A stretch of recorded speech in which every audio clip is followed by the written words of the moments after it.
우리 하나님의 말씀을 보시겠습니다. 하나님의 말씀은 시편 83편 4절 5절 그리고 18절 말씀, 4절 5절 18절 말씀을 보도록 하겠습니다. 말하기를 가서 그들을 멸하여 다시 나라가 되지 못하게 하여 이스라엘의 이름으로 다시는 기억되지 못하게 하자 하나이다. 그들이 한 마음으로 의논하고 주를 대적하여 서로 동행하니 여호와라 이름하신 주만 온 세계의 지존자로 알게 하소서. 아멘. 네, 지금은 우리가 지금 세계에 수많은 종말의 징조가 일어나지만 특별히 우리가 봐야 될 것은 이스라엘은 하나님의 섭리의 나라, 언약의 나라. 그렇기 때문에 오늘날 이제 어떤 분들은 교회가 이스라엘이다. 물론 영적으로 이스라엘이라고 우리가 일컫습니다만은 교회와 이스라엘은 다릅니다. 종말로 가서 이스라엘을 향한 종말의 하나님의 계획과 설계도가 있고 교회를 향한 이 종말의 계획과 설계도가 있습니다. 그런데 이 성경을 통해서 우리가 대조해 보면 맞춰서 들어가는 겁니다. 마치 퍼즐이 구약과 신약과 모든 과정 속에서 종말의 사건이 맞춰져 들어가는 것입니다. 그래서 우리가 이런 것을 보면서 특별히 이제 이스라엘을 우리가 주시해서 봐야 됩니다. 왜냐하면 여러분, 이스라엘은 없어졌다가 또 다시 회복됐다가 없어졌다가 다시 회복됐다가 종말까지 하나님이 계획하신 일들이 아브라함에게 약속하셨던 말씀도 어느 순간에 끊어지는 것이 아니라 계속해서 이어져 가는 것입니다. 모세에게 말씀하셨던 그 언약도 모든 것이 이어져 가는 겁니다.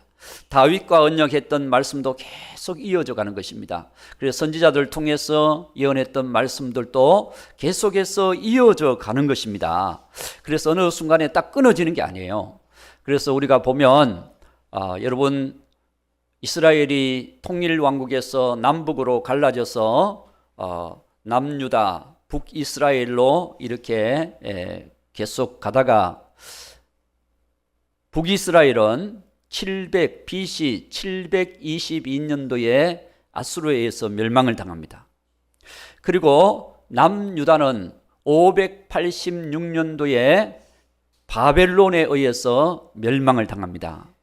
우리가 예언서를 쭉 보면 하나님께서 이 멸망한 이유는 그들이 하나님을 의지하고 바라보고 경외해야 될 민족이 하나님 주신 땅에서 세상만 바라보고 현실만 바라보고 자기들의 육체의 욕심만 바라보고 우상을 숭배하고 그렇게 함으로 인해서 선지자들 중에서 수많은 경고와 또 말씀을 주지만 그들이 돌이키지 아니하므로 하나님께서 기회를 주시고 기회를 주셨지만 결국 하나님 영광이 떠나가고 하나님의 심판이 거기에 임하였지만 끝이 아니라 하나님께서 이제 바벨론에 멸망한 이스라엘 유다를 70년 만에 다시 회복해 주시는 다니엘서를 보면 우리가 70년 만에 예레미야에게 언약했던 70년의 약속,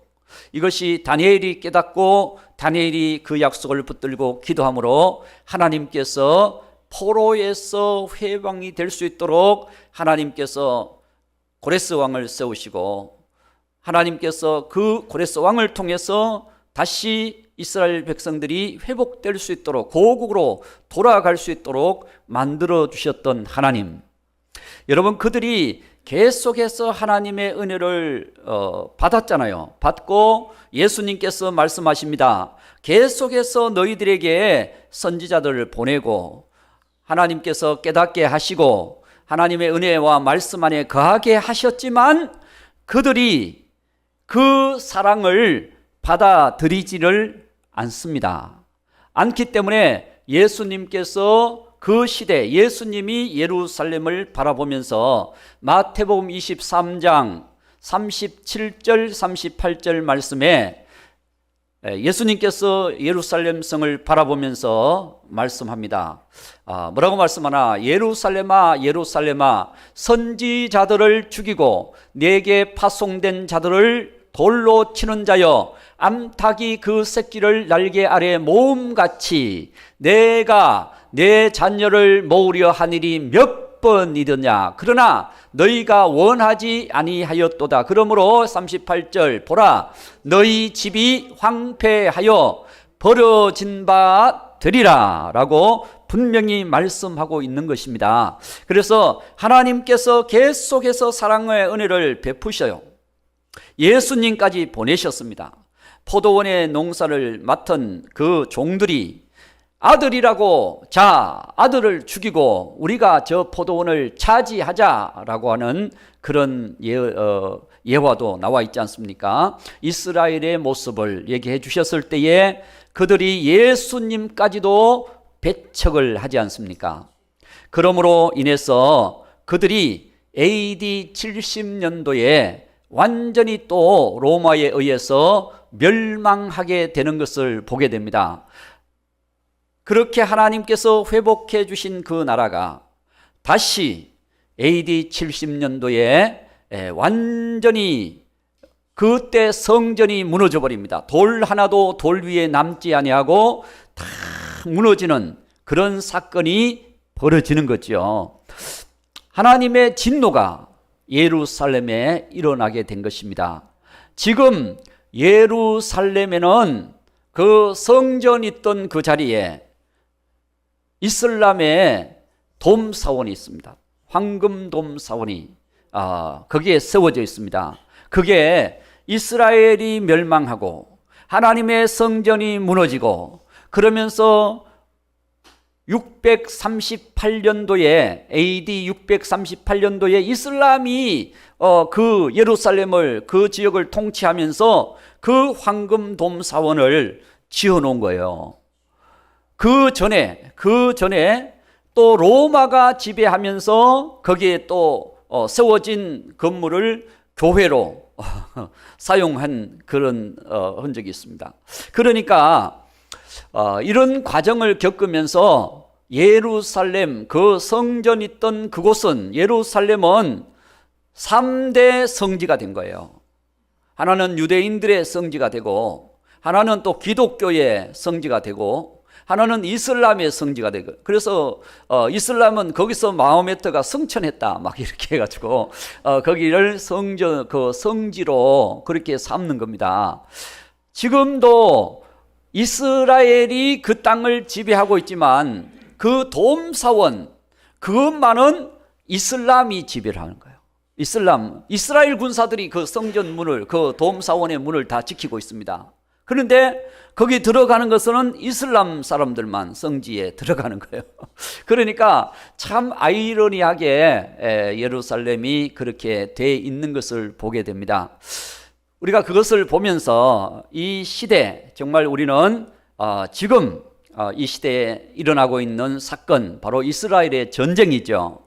이스라엘은 오늘 말씀에도 보면 끊임없이 적의 침략을 받는 거예요. 이 땅에서 하나님의 나라, 하나님이 특별히 언약으로 세운 나라는 이스라엘입니다.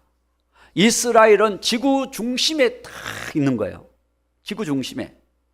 그래서 중심축에 이스라엘의 자리가 잡고 있는 거예요. 그러니까 이스라엘은 전체 나라의 핵심이라고 볼 수도 있는 그런 나라지요.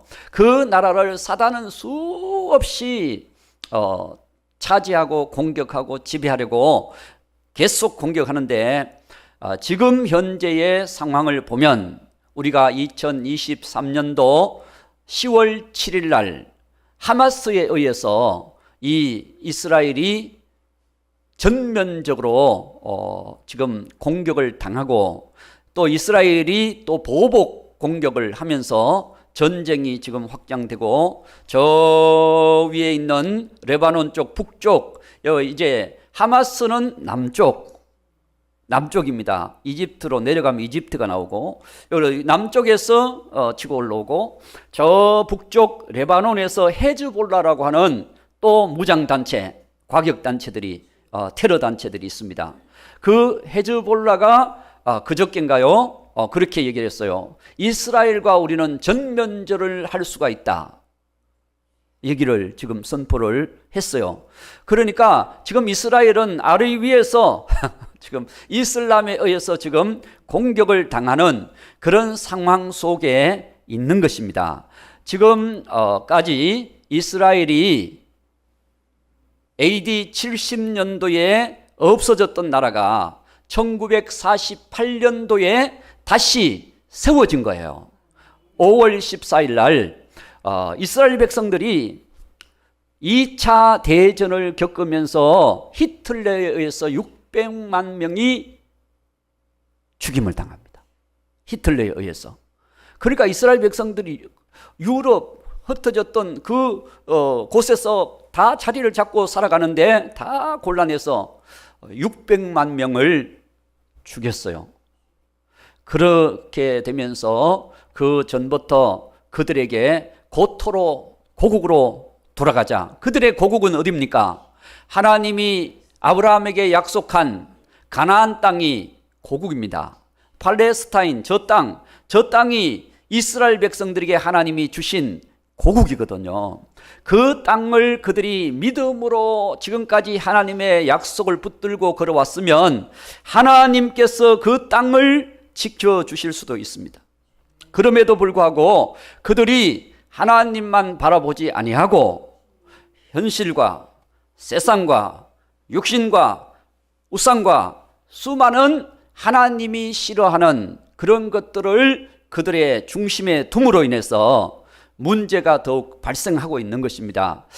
자, 그런 상황에서 그 땅을 이제 이스라엘이 회복을 했어요. 1948년도에 회복했는데 회복하자마자 중동 1차 전쟁이 벌어집니다. 왜냐하면 이슬람권에서는 이스라엘의 저 독립, 이스라엘의 재건을 우리는 인정할 수 없다. 인정할 수 없기 때문에 저 땅을 우리가 없애버려야 된다. 그래서 이슬람의 연합군들이 이스라엘을 공격한 겁니다. 그랬지만 하나님께서 세운 나라, 그래도 하나님이 이기게 하시는 거죠. 2차, 3차, 4차 전쟁까지 중동 전쟁을 겪으면서 이스라엘이 계속해서 전쟁할 때마다 이겼어요. 그리고 전쟁할 때마다 영토를 조금씩 회복을 하면서 과거에 하나님이 주시겠다는 그 영토를 다 이렇게 회복을 한 거예요. 회복을 했는데 그 땅에서 함께 공존하는 팔레스타인 가자지구, 그죠? 산지구, 가자지구에 있는 이 하마스, 이슬람 무력 단체, 테러 단체, 이 하마스의 세력이 가자지구를 통치하고 있습니다. 그러면서 늘 조금씩 전쟁은 그냥 작은 전쟁들은 계속 있었어요. 알력이 계속 있었던 거죠. 그러다가 이 하마스가 이제 여러 가지 여건 우리가 다 들어서 알겠지만 여러 가지 상황에서 지금 이스라엘을 치지 않으면 자기들에게 여러 가지 불리한 일들이 많이 일어날 것 같은 상황이 된 거예요. 왜냐하면 이스라엘이 지금 사우디아라비아와 친교를 맺고 그러면서 또 이렇게 막 이제 맺어가잖아요. 그러니까 제일 많이 가자 지구가 도움을 받았던 곳이 사우디아라비아랍니다. 거기와 끊어져 버리면 자기들의 도움의 문제가 완전히 문제가 되기 때문에 그들이 아마 계속해서 준비를 했던 거예요.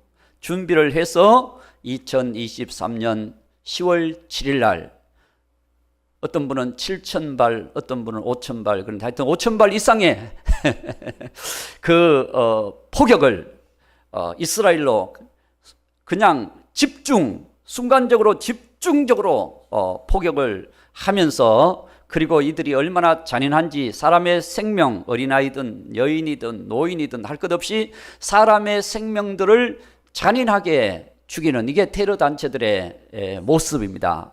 자, 그렇게 공격했던 것을 보게 됩니다. 우리는 이런 공격을 통해서 종말적으로 어떻게 이걸 봐야 되느냐, 이게 중요한 거거든요. 성경적으로 우리가 봐야 되니까 이게 종말적으로 보면 이게 곡과 마곡의 전쟁으로 갈 수가 있지만 아직은 아닙니다. 아직 아니고 이것이 계시록에 나오는 전쟁은 아직 아닙니다.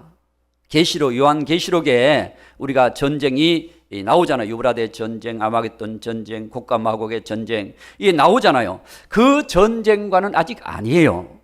이 중동 전쟁을 통해서 하나님께서는 앞으로 이게 확산, 이게 지금이 아니고 또 일어날 수도 있으니까 이게 계속 일어날 수는 있거든요. 그러나 이게 확산이 되어서 가게 되면 어느 전쟁으로 가느냐? 계시록 6장에 나오는 붉은 말 전쟁, 6장 3절인가요? 3절에 보면 우리가 붉은 말이 나와요. 붉은 말. 둘째 인을 떼실 때에 내가 들으니 둘째 생물이 말하되 오라 하니 이에 다른 붉은 말이 나오더라. 그 탄자가 허락을 받아 땅에서 화평을 제하여 버리며 서로 죽이게 하고 또 큰 칼을, 이게 전쟁을 얘기하는 거예요. 붉은 말은 전쟁을 얘기하는데 이 말은 뭐냐? 천사들의 활동이에요. 이 말은 천사들의 말이 그냥 붉은 말이 막 이렇게 아니라 천사들의 활동입니다. 천사들의 활동으로서 전쟁을 지금 하는 거예요. 전쟁을 통해서 이제 하나님이 이루시는 것은 뭐냐? 여러분, 이 붉은 말 전쟁, 이것이 징조를 통해서 계속 일어나는 중동 전쟁을 통해서 이게 확산이 될 때에 곡과 마곡의 전쟁이 될 수가 있고, 또 그리고 이 전쟁이 정말 그렇게 되면 그 전쟁을 평화로 중지시키는, 타협시키는 한 지도자, 한 왕이 나오는 거예요. 이게 다니엘서 9장 27절, 다니엘서 9장 27절 말씀에 보면 장차 한 왕이 나오는 겁니다. 그가 장차 많은 사람들과 더불어 한 일해의 동안의 언약, 한 일해는 7년을 말합니다. 한 일해 동안의 언약을 굳게 맺고 그가 그 일해의 절반의 제사와 예물을 금지할 것이며 쭉 가죠. 그래서 이게 그렇게 되리라 라고 하고 말씀하고 있습니다. 그렇게 되리라. 장차 한 왕이 나와서 한 일해의 언약을 맺는, 그래서 평화의 협정의 언약을 맺는 한 왕이 나온다는 겁니다. 이것이 종말의 적그리스도의 출현입니다. 적그리스도가 출현해야 종말의 시간표 안으로 들어가는 것입니다. 예수님께서 수많은 징조가 일어나지만 아직 끝은 아니니라. 재난의 시작이니라. 시작이지만 이 시작이 종말의 시간표 안으로 들어가려면 적그리스도가 출현해야 종말의 시간표 안으로 들어가는 것입니다. 그래서 이 종말에 이 적그리스도에 출현할 때 이스라엘은 회복의 관계로 돌아갑니다. 회복의 단계로 돌아가고, 그리고 교회는 이제 배도의 단계로 돌아갑니다. 이것이요 종말의 시간표입니다. 그래서 이방인의 충만한 수가 차고, 그리고 유대인들이 꺾여진 유대인들이 돌아오는 그 사건이 이 종말의 사건입니다. 그래서 이 내용을 데살로니가후서 2장 3절 4절 말씀에 보면, 데살로니가후서 2장 3절에 누가 어떻게 하여도 너희가 미혹되지 말라. 먼저 배교하는 일이 있고 저 불법의 사람 곧 멸망의 아들이 나타나기 전에는 그날이 이르지 아니하리니.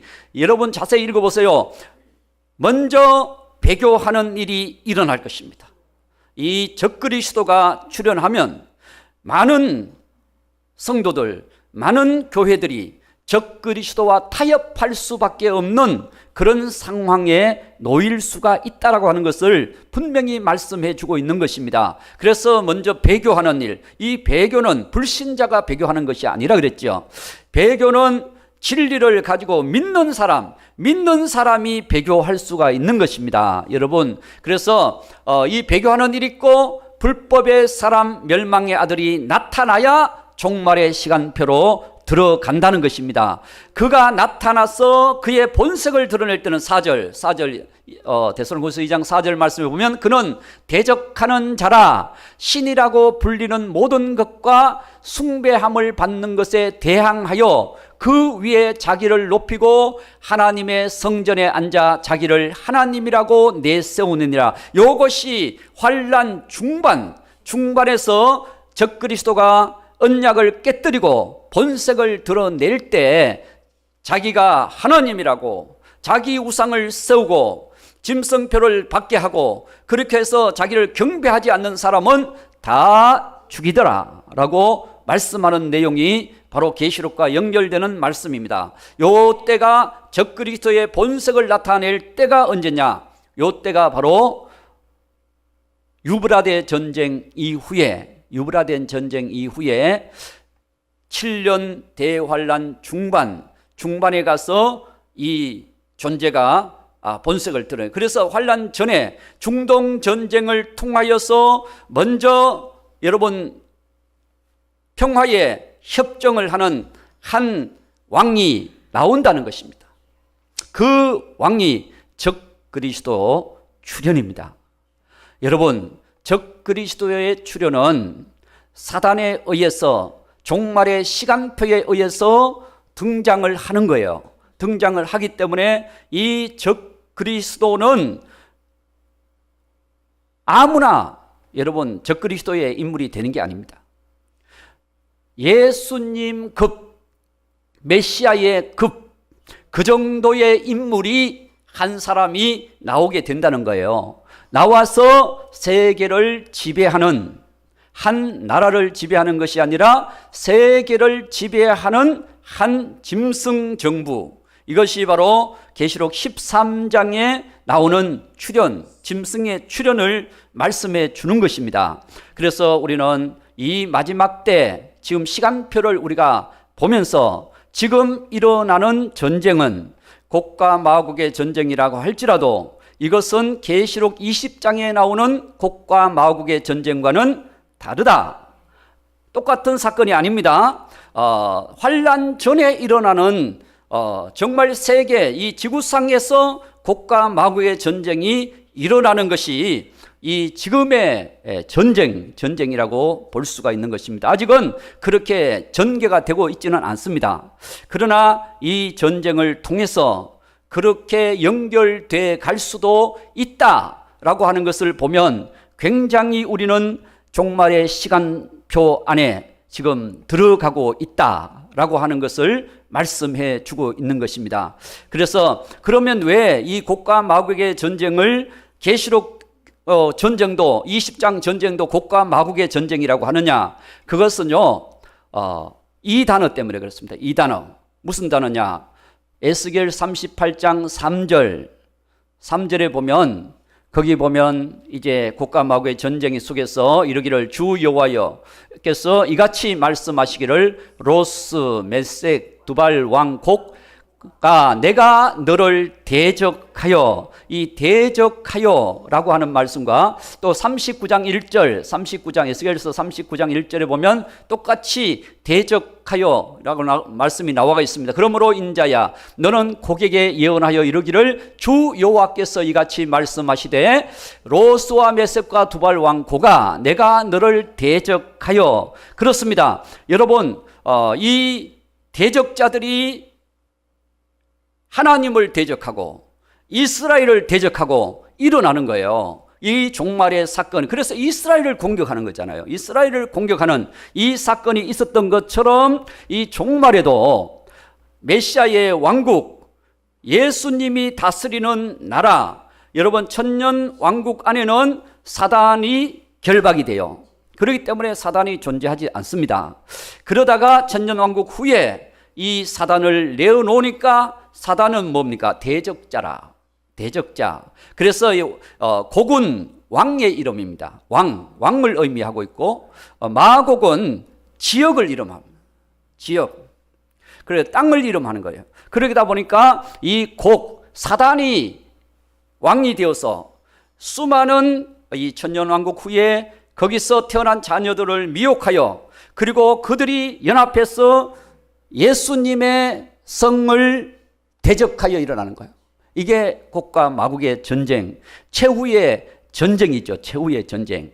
그렇기 때문에 이런 사건들이 일어나고 있다. 지금 이스라엘 전쟁을 통해서 우리가 볼 수 있는 것은, 이 마지막 때, 지금 마지막 때 중동 사건은, 항상 세계 전쟁은 이스라엘을 끼고 일어납니다. 그렇기 때문에 지금 중동 전쟁을 우리가 보면서 뭘 우리가 느껴야 되느냐? 지금 때가 되어 가고 있다. 아직은 여러분 계시록의 때로 들어가지는 않았습니다. 그러나 계시록을 향하여 지금 들어가고 있는 때가 되고 있다라고 하는 것을 우리가 말씀을 통해 깨달아야 될 것입니다. 그래서 우리가 이 시대, 지금 이 시대는 종말 향하여 지금 점점 더 깊이 저녁으로 해가 기울어지고 있고 하나님의 역사가 일어나고 있다라고 하는 것을 보면서, 여러분 이 적그리스도가 출현해서 중반에 그가 내가 하나님이라고 말할 그때에 이스라엘 백성들을 향해서 그렇게 말씀합니다. 그때는 너희들이 빨리 너희들의 삶의 자리에서 산으로 도망하라. 이것이 이제 다니엘서에서 말씀해 주는 하나의 내용이거든요. 그래서 우리가 마태복음 24장 15절 말씀을 보면 그때가 바로 요때가 이스라엘 백성들이 깨어날 때거든요. 그러므로 너희가 선지자 다니엘이 말한 바 멸망에 가증한 것이 거룩한 곳에 선 것을 보거든 읽는 자는 깨달을진저. 그래서 너희들은 깨닫고 빨리 피하라 라고 말씀해 주고 있습니다. 그래서 우리 교회도 이 마지막 때 주님께서 분명히 피해야 될 그때가 오면, 여러분 롯에게 말씀하셨고 노아에게 말씀하셨고 노세 시대와 노아의 시대처럼 된다 그랬으니까 말씀하셨고, 그렇게 말씀하셔서 피하라라고 했을 때 어떤 사람은 농담으로 여겨요. 오늘날 여러분 이 교회 역사를 쭉 내려오면서 계속해서 이 종말에 대한 시한부 종말의 사건들 때문에 이 종말에 대한 말씀만 하면 많은 성도들이 그것에 대해서 좀 이상하게 보는 거죠. 이상하게. 그렇죠? 저건 좀 이단스러운 게 아니냐 이렇게 볼 수가 있거든요. 그러나 성경대로 됩니다. 성경대로 되기 때문에 우리가 성경을 통해서 이 마지막 때 되어지는 일을 우리가 분명히 분별하고, 지금이 바로 우리가 자세히 보면 성경대로 되어갈 때 그것을 왜 주님이 미리 말씀하셨느냐, 이 말씀이 이루어질 때에 그 말씀이구나 라고 깨닫게 하기 위해서 성경 말씀을 주신 거니까, 이것을 가지고 어떤 틀에 매이고 막 이렇게 신학에 매이고 하다 보면요, 성경대로 돌아가도 그 말씀이 그렇게 이루어지는지 모를 때가 있어요. 왜냐? 그것을 가지고 우리가 문자적으로 먼저 봐야 되는데 안 보고 상징적으로나 영적으로나 막 이렇게 틀을 가지고 보다 보면 그것을 그렇게 볼 수가 있어요. 그걸 그렇게 못 보고 그냥 환란이 와도 환란인지 모르고 그들이 환란 속으로 깊숙이 들어가 버릴 수도 있다는 것입니다. 그래서 우리는 지금 이 환란을 겪으면서 많은 성도들이 지금 혼란 중에 있습니다. 어떤 사람은 환란 전 휴거가 된다 그러는데 왜 이런 환란이 자꾸 오느냐, 코로나가 왜 오느냐, 지금 전쟁, 지진, 이런 화산 폭파 이런 일들이 왜 자꾸 이렇게 막 계속 많이 일어나느냐, 그렇게 될 때 그런 부분이 막 일어나도 그것을 환란으로, 우리가 환란의 눈을 가지고 징조의 눈을 가지고 깨어나지 않으면 그것이 그렇게 되어 가는지도 모르고 거기에 들어갈 수도 있다는 것입니다. 그래서 우리는 이 말씀을 보면서 이 마지막 때 우리가 성경대로 되어가는 것을 보면서 깨어나서 우리가 시대를 보면서 우리는 흔들리지도 말고 두려워하지도 말고 주님의 말씀의 약속을 붙들고 더욱 우리가 이 모든 환난을 능히 이기고 주님 앞에 서기 위하여 기도하라. 할렐루야. 자, 누가복음 21장 35절 36절 이 말씀을 우리가 붙잡아야 됩니다. 누가복음 21장 35절 36절 말씀, 이날은 온 지구상에 거하는 모든 사람에게 임하리라. 이러므로 너희는 장차 올 이 모든 일을 능히 피하고 인자 앞에 서도록 항상 기도하며 깨어 있으라 하시니라. 아멘. 그렇습니다. 우리는 항상 기도하며 깨어서 주님 오심을 바라보고 이 마지막 때 우리가 더욱 정말 주님을 더 사랑하는, 또 우리가 교회 중심으로 더 깨어있는 하나님의 백성들, 하나님 자녀들이 다 되어야 될 줄로 믿습니다. 오늘 우리가 말씀을 통해서 여러분들 더 힘을 얻고 확신을 얻으시기를 주의 이름으로 축복합니다.